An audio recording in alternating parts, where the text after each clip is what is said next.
Cantik-cantik durhaka, model bintang iklan cilik ini drama dan ogah akui ibu kandungnya sendiri gegara gak kaya raya. Mungkin masih banyak publik yang belum mengenal Ruspita Sari Siahaan atau akrab disapa Ruvita Sari. Ternyata Ruvita sendiri pernah menghebohkan publik dengan kontroversinya di dunia hiburan. Saat ia baru mengawali karir di dunia hiburan, Ruvita membuat heboh karena ia sempat tak mengakui ibu kandungnya. Ia bahkan menganggap ibu angkatnya sebagai ibu kandungnya. Ruvita sendiri dikenal sebagai model iklan berbagai brand makanan. Pada tahun 2012, ia sempat menghilang selama beberapa hari.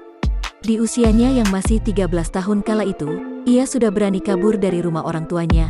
Tak tanggung-tanggung, ia kabur ke Sorong, Papua Barat. Setelah sempat menghilang, ia kembali menyebabkan kesedihan yang luar biasa bagi kedua orang tua kandungnya. Hal ini dikarenakan ia tak mau mampir atau sekadar berkunjung ke rumah orang tua kandungnya tersebut. Ia bahkan lebih memilih untuk tinggal bersama ibu angkatnya. Kasus ini pun sempat menyita perhatian Ketua Komisi Nasional Perlindungan Anak, Aris Merdeka Sirait. Aris kala itu bahkan turun langsung mendatangi orang tua kandung Ruvita. Hasilnya, Aris menyimpulkan bahwa Ruvita memiliki obsesi untuk menjadi bintang terkenal. Ia tidak mau mengakui karena kondisi keluarganya yang miskin. Akibat ulahnya tersebut, ayah Ruvita pun sempat seperti orang bingung.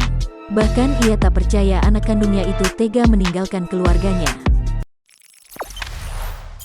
Jangan lupa subscribe, share, komen, dan like ya!